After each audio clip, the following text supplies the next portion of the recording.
Good morning, everyone. So good to have you back, and thank you so much for joining me this morning. Before we get started, press that like button, share it, invite others into this space each morning so we can be challenged and be blessed by the Word of God and even convicted by the Word of God. I want to call today's video The Plant and the Pity. It comes from Jonah chapter 4, verses 5 through 9. But God said to Jonah, is it right for you to be angry about the plant? It is, he said. And I am so angry. I wish I were dead. Have you ever lost it over something very small? Like really lost it, like your head exploded. And maybe your coffee spilled on the way to work, or maybe someone cuts you off in traffic, or a text message speaks to you the wrong way. And then suddenly, it's like every frustration you've been holding back inside of you comes pouring out over that one little thing. And when you think about it, it's not really about the coffee, it's not about the annoying driver. It's like a tipping point.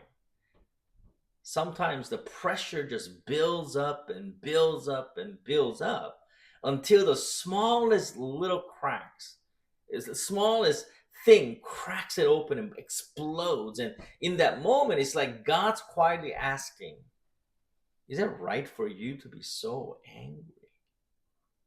That's Jonah's story in the Bible today.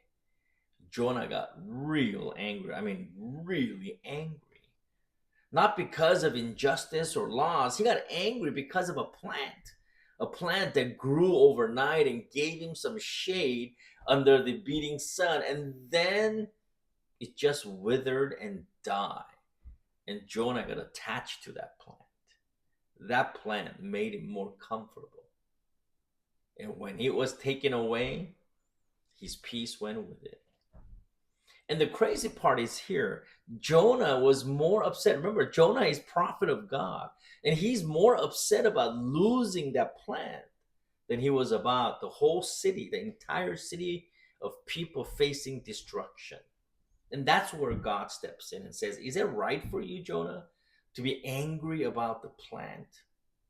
And Jonah, without losing a beat, fires back and says, it is. I am so angry. I wish I were dead. Imagine that. And God uses that moment to show Jonah. Remember, the prophet of God. He's saying, Jonah, this is what should matter to you more. The people of Nineveh. And God was showing Jonah where his compassion should lie. His comfort was more important to Jonah. And God is saying, no, the entire city should be more important to you. And the story is not just about Jonah, is it? It's about you. It's about me. What is your plan? What's that one thing that, if it's taken away, makes you feel like life's not worth it anymore? Maybe it's that deal, that business. Maybe it's your job security. Maybe something's not going right and you're praying, and God needs to answer that. Otherwise, your life is over. Maybe it's your reputation. Maybe it's your routine. Maybe it's feeling in control or being liked. Many times, God messes with your comfort not to hurt you, but to shake you up and wake you up a little bit. And he's not being harsh. In fact, he's being kind. He's exposing where your heart's really anchored. I remember a season when it felt like everything I counted on was kind of slipping away, withering away. Opportunities I thought were mine, and recognition I had worked so hard for, relationships I leaned on. Just one thing after another just kind of withered away and died. And honestly, I was angry. Deep down, I was angry at God for messing with what made me feel secure at the time. But I look back at those moments and I see that God was exposing something in me. My sense of peace was rooted in my comfort, in these opportunities, and not in God. We think about Jesus who lost everything for us, not for people who deserved it, but for sinners like you and like myself.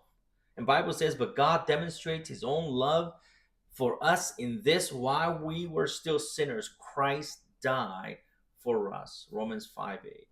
And that kind of love doesn't cling to comfort, it clings to the cross. And my friends, when that truth really sinks in, really sinks in, it changes how you and I see our comfort. So this morning, I want to challenge you.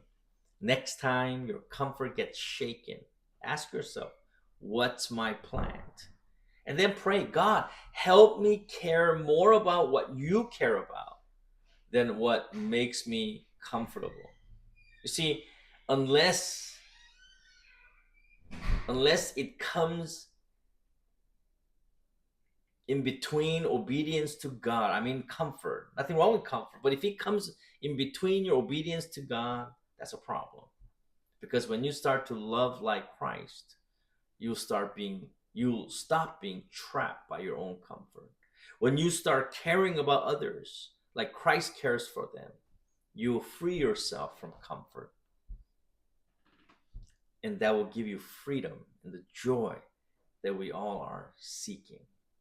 And I pray that the story of Jonah blessed you this morning. And before I go away, and you haven't clicked that like button, what are you waiting for? Please click that like button, and I'll see you in a couple of days. God bless you.